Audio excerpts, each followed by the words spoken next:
I guess I'll just start. It's a little bit after 5. Hi, everyone. My name is Jeff. I live in San Francisco. And the topic probably on a lot of people's minds now is why haven't we been able to travel as usual? We've seen with this pandemic, the travel industry be incredibly affected. Obviously, all of us have gone remote for the time being, and a lot of companies are transitioning to remote friendly work environments. So for the past couple of years, I've actually been working on a concept to improve air travel. And it's not really rocket science, but we've tried to improve the onboard experience for passengers, but also try to offer a better, more quality experience at a more affordable price point. So we've come up with a concept that's actually, as luck would have it, COVID friendly in a kind of new travel environment that we see ourselves in the next few months, probably, of mandatory social distancing. So we've come up with kind of a half step product between business class, which offers a full flatbed, and it's most similar to a premium economy class concept. If you guys have ever flown before, you probably will remember something like that. It's a little bit of it's a more spacious seat. It's got about 6 to 7 more inches of leg room, but ours actually can accommodate someone in a bed. And so I wanted to kind of start the conversation around just where are we going with travel innovation, and why has air travel been one of the most grueling and miserable experiences that we've seen actually get worse over the years. And this is kind of a way for airlines to be more civil to their passengers, but also to offer more value. And so what we did was we basically kind of redesigned the aircraft for the modern day traveler. And we said, well, this is your typical economy class section here in the back. And this is your premium first class and business class right here. So let's just take this small area here. That's what we're trying to upgrade for the airline and for the passenger. This is typically where you'd find premium economy class. And if you usually enter a plane, you usually board through this door right here. And if you're a premium passenger, you'll turn left, your seat's up here. And if you're not, you'll head to the back. So it's great product placement for airlines. They're able to basically let different passengers see their product as they go back to their miserable economy class seat. So it's great marketing. And kind of more specifically, the seats would essentially exist between a business class and an economy class product. And they would offer a basic version of what you would expect in business class without all the fancy service.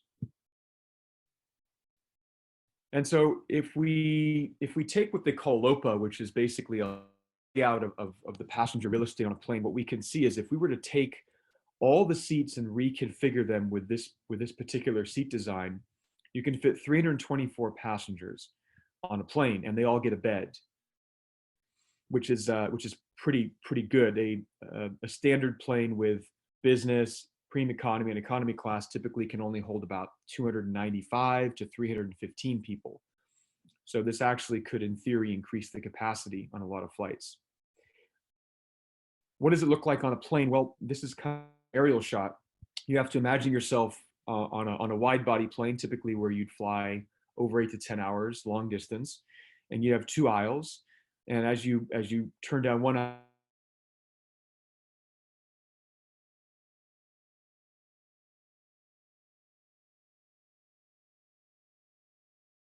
those units are enclosed. They're all private, and they allow someone to sit upright, lounge, as well as lie down flat if they'd like to sleep. This is typically what it would look like. You've got essentially here what we call a pre-reclined seat rest. So the seat back does not actually fluctuate from a forward to back position. It's actually fixed at a 20 angle and enables you to be comfortable in an upright position, but then just depress this down and lie out to the side right here where there's a mattress for you to sleep. And of course, you have all the standard features that you'd find on a seat today. You've got a in-flight entertainment system, you've got a tray table, you've got a footrest here. So it's very common. Now we took apart the product itself and tried to build it as simply and as lightweight as possible, because weight obviously adds a lot more cost to air tickets and to transportation in general. So by removing all the mechanical components and electrical components, we're able to come up with a very simple design with limited movable parts. All this is all built with composite structures and custom foam padding, which is very, very comfortable and form-fitting for different types of customers. And the integration for an airline is actually very, very simple. They basically just install this frame right here with an attachment to the floor of the craft and then build this composite furniture around it, which includes the actual privacy and the space of the seat. And you have all your standard features, things that you would expect to find on a seat now. You've got a light, a folding armrest, mattress cushions, things like that, armrest, etc.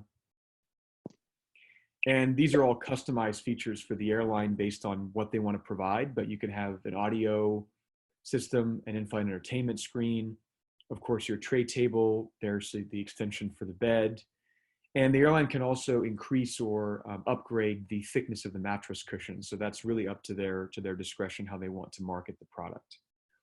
Now the pitch is very interesting. This is typically how people define the space between the seat in front and the seat behind. And ours is actually a bit larger at 42 inches, so it provides a little more privacy and space between each customer on a plane. As you can see, because we are a two-level seating concept, it's a little bit further off the ground.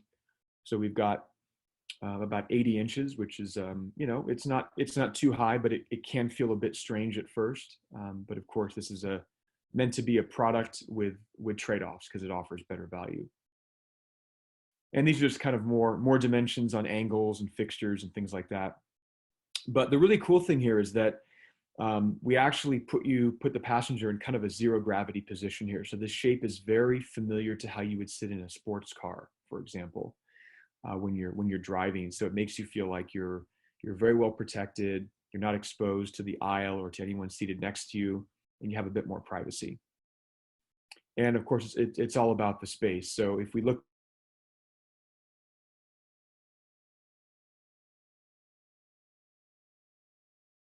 find in any business class seat in the market today, but the difference is this seat is sold at more than 75% off what the airlines would like to charge for a business class price ticket. We got a little bit creative with where you would store a lot of your ancillary items, like your larger bags, maybe if you have a duffel bag or a rollerboard bag or personal items inside of these little lockers, which you might find inside of a train car or a bus cabin.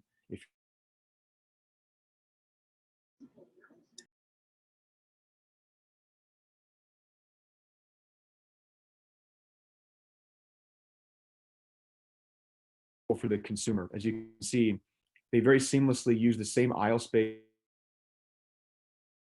to access an upper level. So this telescopic ladder here actually pushes in and out of the side of the seat so the customer can walk up. And if you're seated on the lower level, this is kind of your own environment. This is a kind of an upright position. And there's your lie flat position. Again, we're talking about offering more space, but offering a higher density configuration. So the passenger experience is not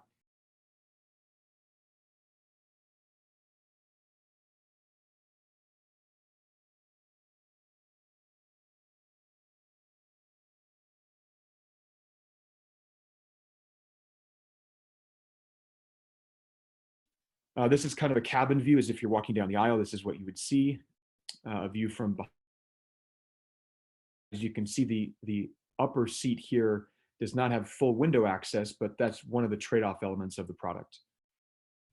And of course, if you're below, you've got a lot more. The windowsill, actually, you get about 75 to 80% of it. And again, you can see how private it is here. So there could be an optional curtain here for the airlines to use, which would give you more privacy.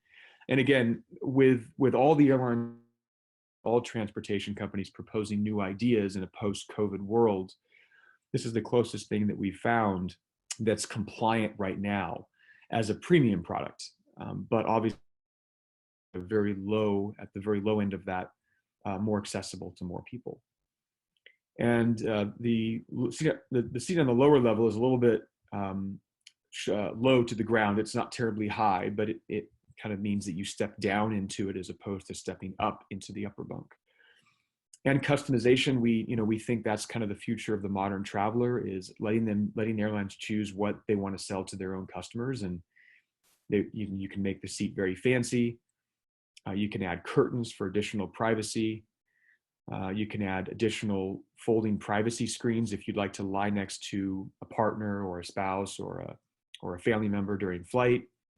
We have hidden storage areas underneath the seat back cushion, as well as the mattress part here, which can hold a personal item.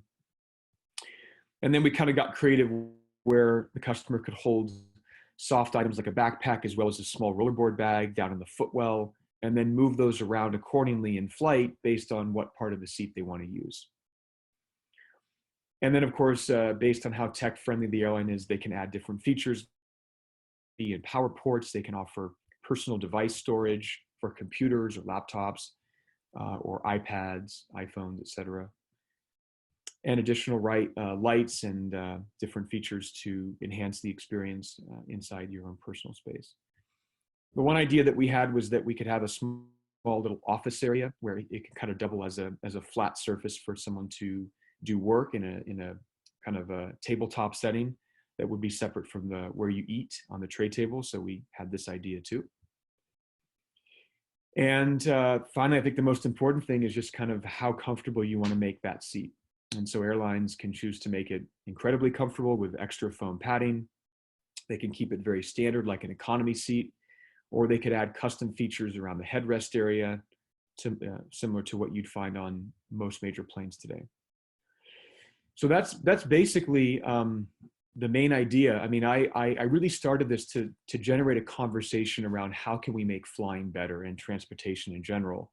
And I think that with everyone thinking about having that itching urge to just get on a plane and go somewhere now, there's more relevancy for airlines. And so this product, while it's kind of B2B, is actually B2C. And I'm trying to bring the interest from consumers like all of us who travel on planes with me when I approach airlines to talk about how to make this viable for their business.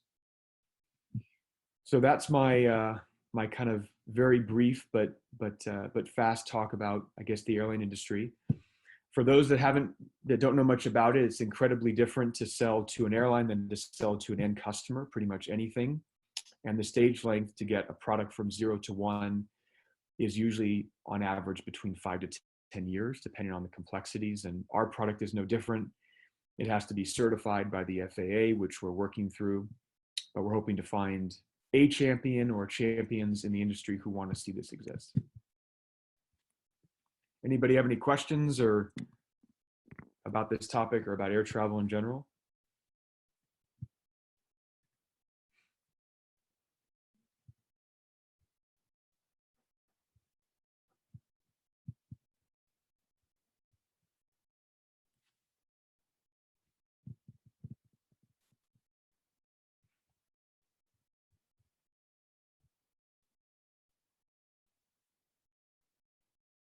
All right, well, I guess if you have any questions, I'll leave my email here. Anyone who wants to talk about this some more.